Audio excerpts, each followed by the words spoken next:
스탠포드 대학교의 연구 결과를 보면 다이어트를 하는 사람 가운데 95%가 5년 안에 실패한다고 나와 있습니다. 99%는 10년 안에 실패한다라고 나와 있습니다. 다이어트를 성공적으로 하려면 아주 심플한 제안을 하고 있습니다. 식사량을 줄일 것, 균형 잡힌 식단을 가질 것, 생활 습관을 개선을 하고 운동량을 늘릴 것, 네 가지를 이야기하고 가장 중요하다고 할 수 있는 한 가지를 더 덧붙입니다. 이것을 삶이 되도록 꾸준히 실천할 것. 다이어트를 하는 사람들 가운데 요요 현상이라는 것이 있죠. 때로는 몸무게가 들쭉날쭉하는 것을 두고 하는 말입니다. 신앙생활 가운데서도 요요 현상이 일어날 때가 있습니다. 하나님의 은혜로 주님을 깊이 만나서 내 삶을 드리겠다고 헌신을 결단할 때가 있는가 하면, 때로 시간이 지나다 보면 신앙이 몸이 건조해지고 하나님과의 관계가 왠지 서먹서먹해지는 이런 요요 현상을 느끼기도 합니다. 어제는 우리가 1일 부흥회로 온종일 하나님 앞에 함께 은혜를 나누었습니다. 부흥회 때 간직한 은혜, 지속적으로 간직해야 우리 영성이 살아날 수 있겠죠. 이번에 주제는 리빌드였습니다. 다시금 세우라. 신앙이든 건강이든 다시금 세우고 계속적으로 노력해야 유지가 될 수가 있는 겁니다. 우리 예수님께서 세상에 다시 오실 때까지, 그리고 우리가 주님 앞에 설 때까지 끊임없이 노력하며 나아가는 것, 하나님의 말씀 앞에 비추어서 내 자신을 주님의 말씀 앞에 쳐서 복종하는 것, 그리스도인이 해야 될 삶입니다. 오늘 느헤미야 13장 읽었어요. 느헤미야는 13장이 아니라 12장으로 끝이 나면 좋겠다는 생각이 들어요. 지금까지 성벽을 잘 세우고 이스라엘 백성들 하나님의 말씀과 기도로 하나님 앞에 영적인 부흥을 일으켰습니다. 하나님 앞에 예배가 회복이 되고 얼마나 예배가 감격스러웠는지 그 예배 소리가 저 예루살렘 성벽까지, 성 밖까지 들릴 정도였어요. 그리고 느헤미야는 사명을 다 완수하고 페르시아 왕궁으로 돌아가서 행복하게 살았더라. 그렇게 끝이 나면 얼마나 좋겠습니까? 그러나 이스라엘 백성들, 그들의 삶은 또다시 이전 현상으로 돌아가 버렸습니다. 영적인 요요 현상이 오게 된 겁니다. 하나님과 약속했던 가장 중요한 네 가지를 모두가 무너뜨려 버린 거예요. 첫 번째는 성전이 무너졌습니다.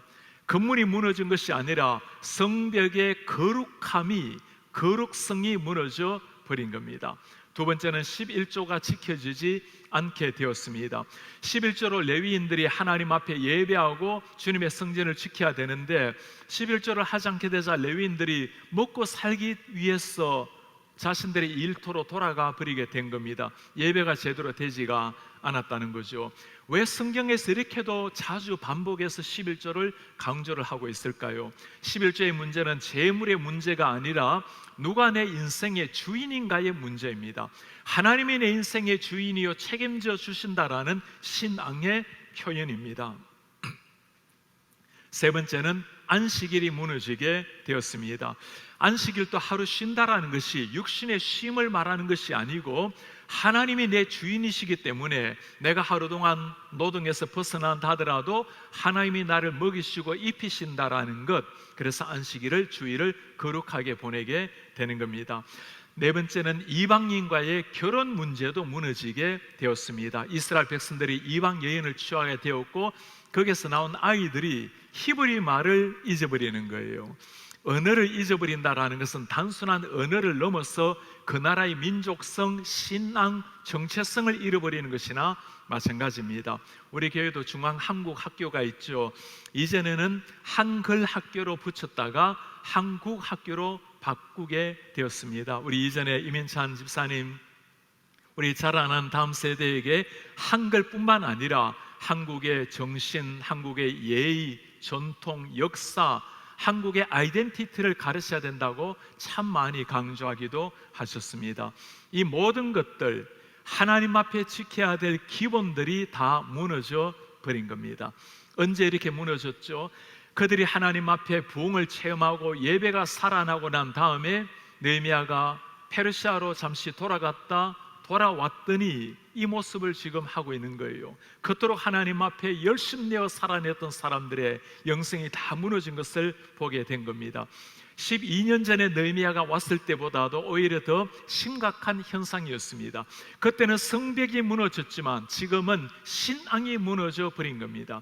무너진 성벽은 벽돌을 가지고 세울 수 있지만 무너진 신앙은 세우기가 하루아침에 쉽지가 않은 거죠. 이스라엘 백성들 삶에 다시금 영적인 요요 현상이 일어나게 된 겁니다. 사실 이런 일들은 새로운 일이 아니죠. 이스라엘 백성들 역사를 보면 얼마나 많이 하나님 앞에 무너지고 하나님을 배신했는지, 홍해를 가르시고 마른 길을 내신 우리 하나님이셨는데 홍해를 건너고 난 다음에 이스라엘 백성들이 했던 일은 이전이 좋았는데, 과거가 좋았는데 불평하고 원망하는 일이었습니다. 그들에게 약속의 땅 가나안 땅으로 하나님이 인도하셨지만 그들이 가나안 땅에서 했던 일은 하나님을 버리고 우상을 섬기는 일이었습니다. 끊임없이 하나님 앞에 배반하고 무너졌던 이스라엘 백성들, 그들뿐만 아니라 우리 신앙 자체가 그러하죠. 한때 하나님을 만나서 감격적으로 주님 앞에 살아난 날들이 있는가 하면 우리 신앙에 매일 독수리 날개치듯이 올라간다면 얼마나 좋겠어요. 그러나 부침이 있고 때로는 올라갈 때가 있는가 하면 떨어질 때가 있는 우리의 신앙, 어떻게 하면 우리의 신앙을 떨어짐 없이 끊임없이 하나님 앞에 비상하는, 날아오르는 신앙을 간직할 수가 있을까요? 오늘 말씀에서 하나님이 우리에게 세 가지로 말씀을 해 주십니다. 첫 번째입니다. 우리의 신앙은 계속 새로워져야 합니다. 매일 새롭게 일어나는 우리의 신앙. 신앙생활에는 현상 유지라는 것이 없습니다. 보이지 않는 영적 세력과 싸우면서 나아가는 것이 우리 그리스도인의, 전투하는 그리스도인의 모습입니다. 폭포를 거슬러 올라가지 아니하면 결국에는 물에 떠내려 내려가는 연어와도 같은 겁니다. 우리 개혁주의 교회를 두고 개혁가들이 늘 외쳤던 모토가 있습니다. 개혁교회는 계속 개혁되어야 한다. 개혁된 교회는 계속 항상 개혁되어야 한다. Reform the church, always reforming.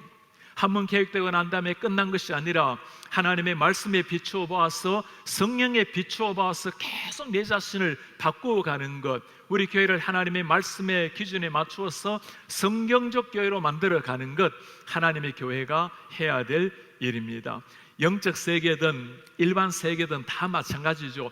끊임없이 새로워지지 아니하고 변화되지 않으면 세상 속에서도 도태되기 마련인 겁니다.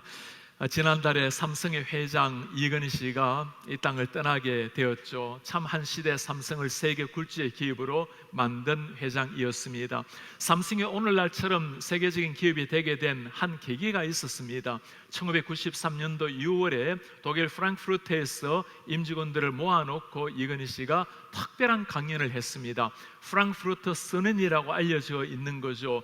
마누라와 자식 빼고는 모든 것을 다 바꾸어라. 미국의 월마트의 한가운데 한 가장자리의 바깥의 구석에 먼지 묻어 있는 삼성 제품을 바라보고는 너무너무 뼈아픈 가슴으로 이렇게 해서는 미래가 없다고, 1등이 아니면 말라고, 최고가 아니면 모든 걸 다 포기하라고, 그때부터 새로운 경영, 새로운 정신으로 삼성이 일어나게 된 겁니다. 한 시대 끊임없이 변화되지 않으면 무너진다는 것을 보여주는 일이죠.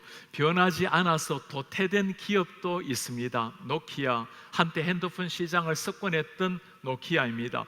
1998년도에서 2011년까지 13년 동안 세계 핸드폰의 거의를 점유했던 이 노키아, 그 노키아는 아이폰이 출현했을 때 그것은 어린아이 장난감에 불과하다고, 시간이 지나면 사라질 것이라고 교만해했습니다.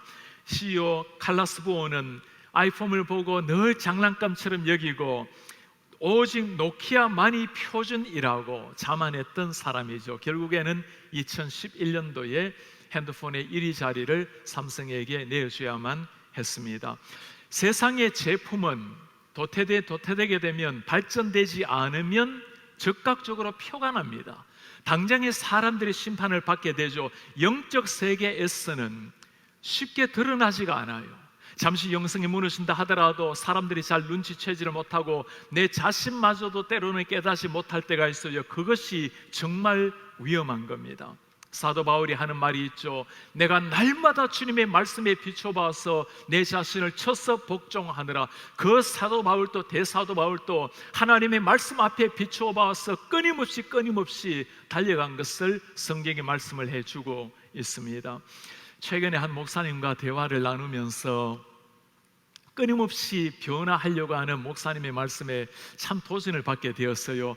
목사님 한 교회에 이제 10년 이상을 참 신실하게 단임 목회를 해오셨습니다. 이전에 목회자들이 3년 만에 교회를 떠났는데 10년 이상을 한 교회에서 교회가 잘 부흥하고 많은 선교 일을 감당하고 존경받는 목사님이 되셨어요. 그런데 목사님이 하시는 말씀이에요. 아마 이대로 시간을 가게 되면 안정된 가운데 평안한 가운데 목회를 잘 마치게 될 것입니다. 그러나 내 마지막 인생을 새로운 도전, 다시 한번 주님 앞에 새로운 도전하는 정신으로 나아가기를 바랍니다. 끊임없이 안주하지 아니하고 안전지대를 벗어나서 자기 자신을 갈고 닦아서 비상하려고 하는 목사님의 모습을 보았습니다. 우리 성도님들 한번 물어보시기를 바랍니다. 내 삶에 새로워져야 될 부분이 어떤 것입니까? 내 삶의 영적인 요요 현상이 나타나는 영역은 어떤 것입니까? 아직까지 기회가 있다면, 아직까지 회개하고 주님 앞에 바르게 세울 수가 있다면 그것은 축복된 일인 겁니다. 언젠가 우리의 영적 노쇠 현상이 일어나게 되고 우리의 근육이 다시 돌아오기 어려운 상황이 되어버린다면 너무나 힘겨운 일이 될 것입니다.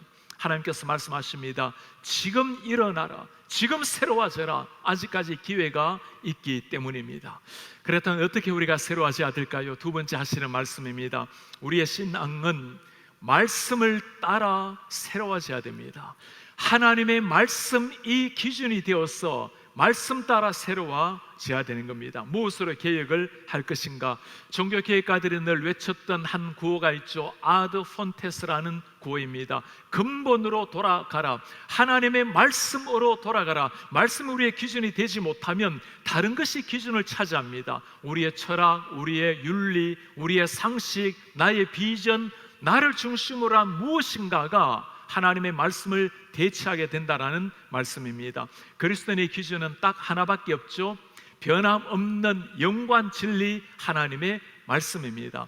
이 말씀이 선포되었을 때 일어난 것이 느헤미야의 부흥의 역사 아닙니까? 8장에도 9장에도 하나님의 말씀이 선포가 되었을 때 이스라엘 백성들 거룩한 영적 부운동을 체험하게 됩니다. 오늘 읽었던 13장에도 1절 3절 말씀에 보면 모세 율법을 읽었을 때 하나님의 말씀이 선포가 되었을 때 이스라엘 백성들 가슴 속에 내가 이렇게 살아가면 안 되는데 영적 부흥이 일어나게 된 것입니다.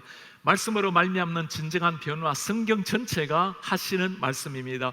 요시야 왕이 개혁운동을 일으켰을 때 하나님의 말씀의 두루마리를 읽고 확인을 했어요. 주님의 제자들 부활하신 주님을 만나서 엠마오 도상에서 말씀을 풀어주었을 때 그 말씀이 내 가슴에 깨달아졌을 때 우리의 가슴이 뜨겁지 아니하더냐. 하나님의 말씀 앞에 서게 될 때 진정한 영적 구원 계획이 일어난다라는 거예요. 왜 이토록 하나님의 말씀이 중요할까요? 하나님께서 최초 인류에게 찾아오신 것이 하나님의 말씀이었습니다. 최초 인류가 범죄한 것이 무엇이었죠? 하나님의 말씀을 거부했기에, 하나님의 말씀을 왜곡시켰기에 일어난 것이 타락이었습니다. 하나님께서 이스라엘 백성들을 세우시고 다시금 이스라엘 백성들과 교제하기 위해서 주신 것이 하나님의 말씀이었어요. 율법대로 살라. 하나님의 말씀에 바르게 섰을 때는 선왕, 착한 왕, 하나님 앞에 쓰임받은 왕이 되었고, 말씀에서 어긋났을 때 그들은 악한 왕이 되었습니다. 오늘도 마찬가지예요. 말씀이 기준이 되지 못하면 우리의 상식, 우리의 윤리, 내 생각, 다른 것이 나를 이끌어가게 되는 겁니다. 그리스도인은 말씀을 기준 삼아서 말씀을 따라가는 사람입니다. 말씀이 우리의 기준이 되지 못한다면 절대로 아브라함은 당신의 아들 이삭을 바칠 수가 없었겠죠. 하나님이 말씀하셨기에 마침표를 찍고 아침 일찍 길을 떠나가는 겁니다. 하나님의 말씀이 기준이 되지 못한다면 베드로는 결코 아버지를 버려두고 배를 버려두고 예수 그리스도를 따라가지 못했을 겁니다. 하나님의 말씀이 중심이 되지 못했다면 사도 바울은 절대로 예수 그리스도를 모든 것을 배설물로 여기고 따라가는 것은 불가능했겠죠. 하나님의 말씀이 기준이 되지 못한다면 말씀을 따라 살아가려고 발버둥을 치는 우리는 가장 불쌍한 사람이 될 것입니다. 그러나 그러지가 않아요. 하나님의 말씀, 예수 그리스도의 진리의 말씀을 따라가는 것이 가장 행복한 인생이요, 가장 의미 있는 인생, 하나님 앞에 창조받은 사람다운 인생이 말씀 따라 살아가는 인생이 되는 겁니다. 그렇다면 어떻게 구체적으로 말씀을 따라가는 삶 살아낼 수가 있을까요?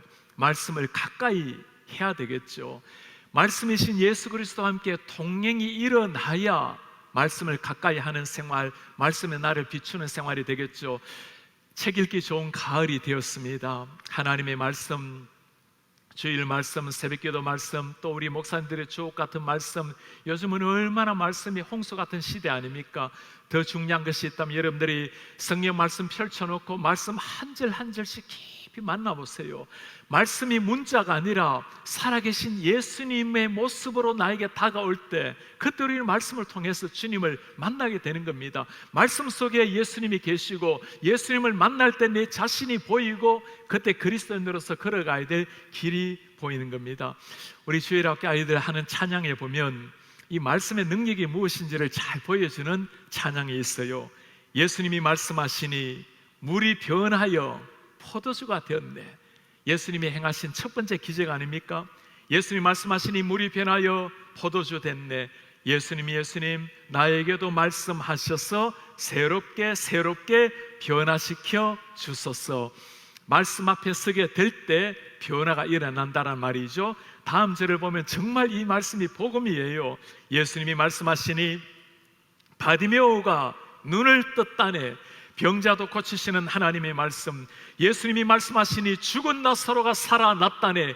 죽은 자도 살려내시는 하나님의 말씀, 예수님이 말씀하시니 거친 바다가 잠잠해졌네. 만물을 다스리시는 하나님, 그 하나님이 천지 만물을 지으신 창조주라는 것을 보여주시는 겁니다.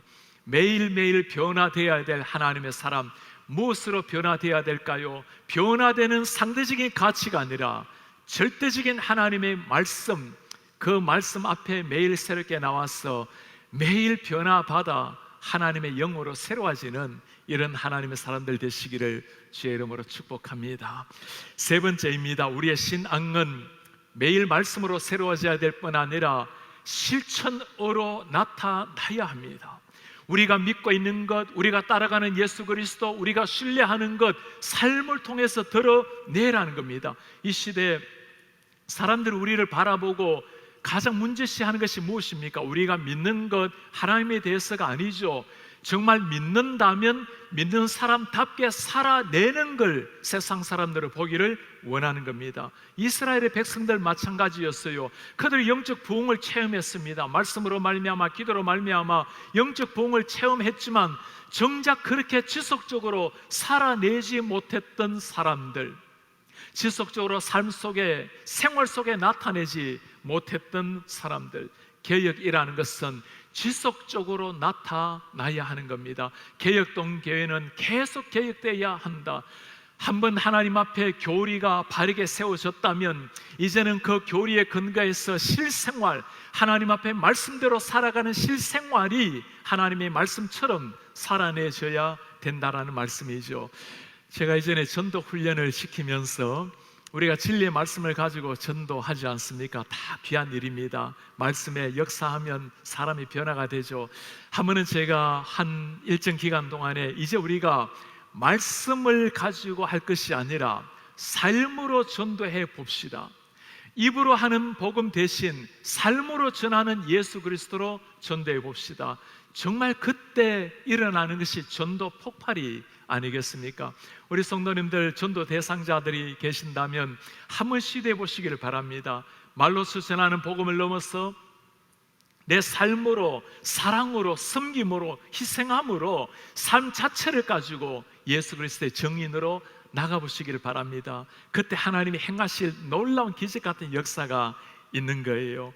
오늘 느헤미야는 구체적으로 실천에 옮기기 위해서 여러 가지 방법을 찾습니다. 성전 안에 들어와 보니 도비아가 들어와 있어요. 여러분, 도비아가 누굽니까? 성벽 건축을 하려고 할 때 그렇게 방해했던 사람이 도비아였어요. 그 도비아를 쫓아내고 모든 물건들을 다 집어 던졌습니다. 레위 사람들이 11조가 없어서 먹을 것이 없어서 돌아가는 것을 보고 다시금 초청을 하고 사람들에게 11조를 창고에 거두게 해서 마음껏 그 사람들이 예배를 하게 하고 예배를 인도하게 했습니다. 안식일을 정확하게 지키기 위해서 안식일에 물건 사고 파는 것을 금하게 했어요. 성문을 걸어 잠그고 지키게까지 했습니다. 결혼하는 것, 이방인과 결혼하는 사람들 책망하고 저주하고 심지어 때리고 수염, 머리털까지 뽑았다라고 나와 있어요. 얼마나 느헤미야가 분노했으면 그랬겠어요. 얼마나 신앙의 순수성을 지키는 것이 중요하다는 것을 보여주고 있는 말씀입니다. 실천하는 신앙, 행동으로 보여주는 신앙, 우리 하나님의 모습이 바로 이런 모습이었어요. God who acts, 행동하시는 하나님. 우리 하나님께서 천지를 창조하시고 타락한 인류에게 하시는 말씀이 무엇입니까? 언젠가 메시아를 보내어서 내가 너를 구원하리라. 역사 마지막 날 주님께서는 당신의 아들을 보내셔서 친히 우리를 구원해 주셨습니다. 아브라함에게 땅을 약속을 하셨죠. 한 채 땅 없었던 아브라함 그 자손이 마침내 가나안을 정복하게 하셨습니다.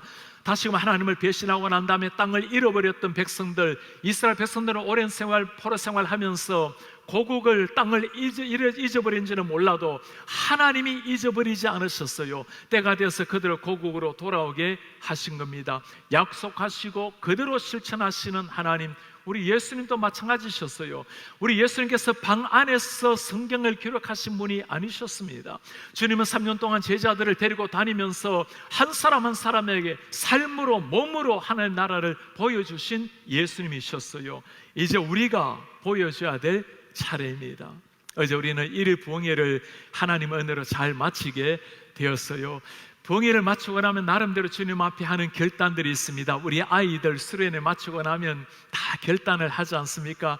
문제는 때로 일주일, 한 달이 지나가고 버리면 다시금 신앙의 영적 요요 현상이 찾아와서 그것이 잊어버리고 무덤덤해져가는 게 우리의 문제죠.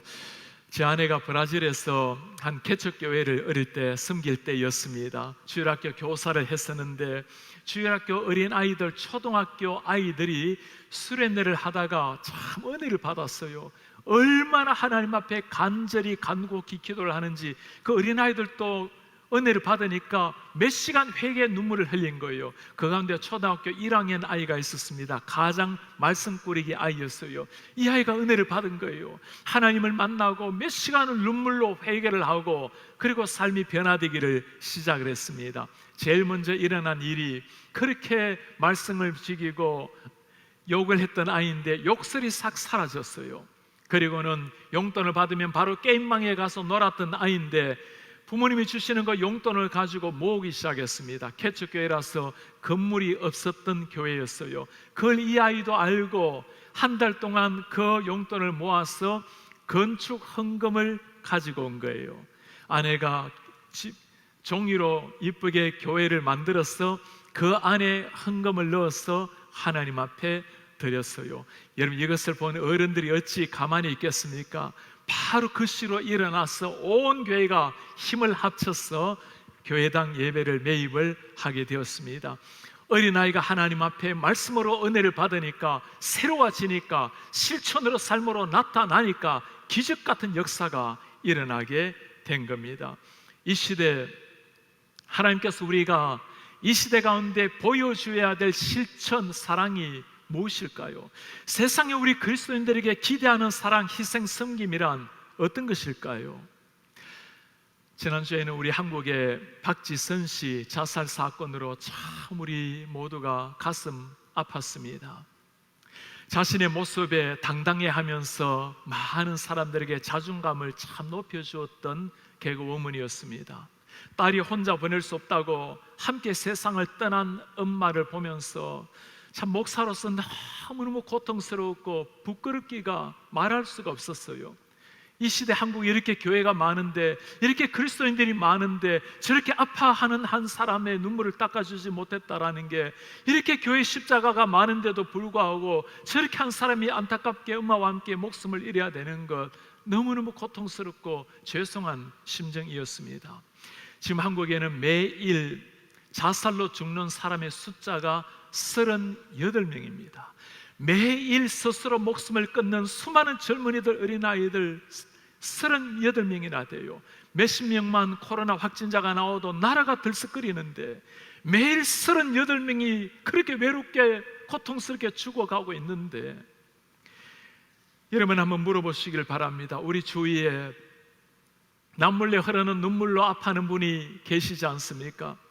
남몰래 흘리는 눈물로 불면의 밤을 고통스럽게 지내야 되는 우리 형제 자매들이 계시지 않습니까? 나는 건강한데, 우리 자녀들은 잘 자라는데, 우리 집은 행복한데, 여러분 그게 아니에요. 그 행복은 고마운 일이지만, 여러분들의 육신의 가정은 귀한 일이지만, 우리는 그리스도의 피로 말미암아 한 형제 한 자매 된 진정한 지체예요. 교회 그리스도인 우리 교회 식구가 하나님 안에서 한 예수 그리스도를 머리로 둔 한 지체가 된 거예요. 내 형제가 아파할 때는 내 눈이 아픈 겁니다. 자매가 아파할 때는 내 심장이 아픈 거예요. 한 형제예요. 우리가 예수 그리스도를 정말 하나님의 아들, 나의 구주로 믿는다면, 정말 우리 하나님은 우리의 아버지라고 믿는 사람이라면 한 거룩한 공동체라는 거예요. 우리 교회 가운데 팬데믹을 지나가면서 땅 위에 살아가는 날 동안에 한 사람도 남몰래 외로운 눈물 흘리는 일이 없도록 사랑을 실천하고 섬김으로 관심 있게 나아가야 할 것입니다. 우리 교회뿐만이 아니죠. 이 지역 사회에 우리 한인 동포들 한 사람이라도 외롭게 눈물 짓는 사람이 있다면 남의 일이 아니에요. 우리가 보여줘야 될 사랑입니다. 빛이 나는 것은 어둠 속에서 빛이 나는 거예요. 썩는 세상에 필요한 것이 소금인 겁니다. 우리가 늘 외치고 있지 않나요? 우리 곁에 KCBC가 있다. 한인 사회가 미소 지을 때까지 우리의 사명은, 글로컬을 품는 사명은 계속되어야만 되는 겁니다. 누가 이렇게 살아갈 수 있는 사람일까요? 예수님을 정말 사랑하는 사람, 내 가슴 속에 예수님을 품는 사람, 내가 살아가는 것이 아니라 내 속에 주님의 영이 살아가는 사람이 살아갈 수 있는 일이에요. 사람들은 그렇게 오해를 합니다. 그렇게 살다 보면 너무 힘겹지 않냐고. 내 인생 내 나름대로 인생이 있고 내가 원하는 삶이 있는데 그렇게 살아가야 되지 않냐고. 여러분 그게 아니에요. 주님을 따라가는 삶, 하늘의 기쁨을 맛본 삶, 세상 모든 것을 준다 해도 비교할 수 없는 기쁨이 있는 삶이에요. 벤자민 쟁스라는 사람이 한 말씀이 있습니다. O Lord, 오 주님, renew our spirit, 우리의 영을 새롭게 해주십시오. Draw our hearts unto thyself, 주님께로 우리 가슴을 이끌어 주십시오. 우리의 사역이 not a burden, 부담이 아니라 but a delight, 기쁨이 되게 도와주시옵소서. Give us such a mighty love, 주님 강렬한 사랑을 부어주셔서 순종이 감미롭게 하소서. 그렇게 살아가는 것이 하늘의 기쁨을 누리는 가장 감미로운 행복한 의미 있는 인생이라는 거예요. 오늘 우리는 느헤미야 13장의 말씀을 보았습니다.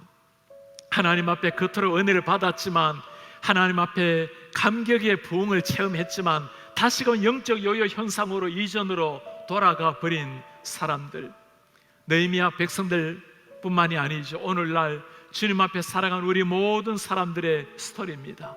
왜 하나님께서 느헤미야 이야기를 12장으로 아름답게 끝을 내지 않으셨을까요? 왜 이렇게 안타깝게 무너진 이스라엘 백성들을 보면서 다시금 계획을 일으키고 있는 13장 말씀으로 끝을 내셨을까요? 우리에게 주시는 말씀이에요. 하나님 앞에 은혜를 받고 주님 앞에 다시 한번 내 인생이 일어났지만, 그러나 끊임없이 무너지고 쓰러지고 있는 우리의 모습, 그럼에도 불구하고 끊임없이 다시금 찾아오셔서 우리를 일으키시는 우리의 주님, 13장의 스토리가 느헤미야 백성들 스토리뿐만 아니라 바로 내 스토리라는 말씀입니다. 끊임없이 죄악으로 말미암아 무너지고 있는 나의 모습, 이런 나의 모습을 위해서 우리 하나님이 하신 일이 무엇입니까? 그것 때문에 우리 예수님께서 오신 거예요. 이 무거운 죄악의 사슬에 매여서 어찌할 바를 모르고 또 범죄하고 무너지고 있는 내 자신을 위해서 우리 예수님께서 이 땅에 오신 거예요. 그 주님이 하신 일이 무엇입니까? 십자가에 피를 흘리시고 내 모든 죄악의 사슬을 다 끊어버리신 주님, 쓰러지고 넘어지는 내 손을 다시금 이렇게 세우시고 다시금 하나님의 아들로 이렇게 세워주시는 우리 주님, 그것 때문에 주님이 오셨고 그것 때문에 주님이 지금 또 쓰러지는데 오른손을 붙들고 함께 가자고 말씀을 하고 계시는 거예요. 오늘 주님 앞에 무너졌던 이스라엘 백성들 다시 한번 개혁하며 일어난 모습을 보았습니다. 우리 그 예수님 지금 또 내 손을 붙들고 함께 하시는 주님이세요. 주님께서 말씀을 하십니다. 다시 한번 말씀 앞에 서라. 이 말씀으로 말미암아 다시 한번 변화를 체험하라. 그리고 우리가 만난 예수 그리스도, 우리가 믿고 있는 하나님의 말씀 삶으로 드러내어서 너희들 하여금 하나님의 사랑을 세상에 펼치게 하라. 우리 주님, 그날 우리 주님 이 땅에 오시는 마지막 날까지 우리가 주님 앞에서는 마지막 날까지 해야 될 사명이에요. 느헤미야 말씀, 무너진 성벽을 세운 말씀입니다. 그러나 느헤미야의 말씀, 정말 무너져 있는 우리의 신앙을 세워내는 말씀이에요. 이전에는 성벽 벽돌로 세웠다면 이제는 진정한 하나님의 성전, 우리 몸에 거하시는 그리스도의 영, 진정한 성전은 내 자신을 세워야 할 때입니다. 하나님의 말씀으로 세우시고 하나님의 영에 인도하며 세우셔서 우리 한 사람 한 사람을 통해서 하나님의 찬란한 영광이 높아지는, 우리를 바라보는 많은 사람들이 우리를 통해서 하나님께 영광을 올려드리는 이런 하나님의 사람들, 하나님의 통로 되시기를 주의 이름으로 축복합니다.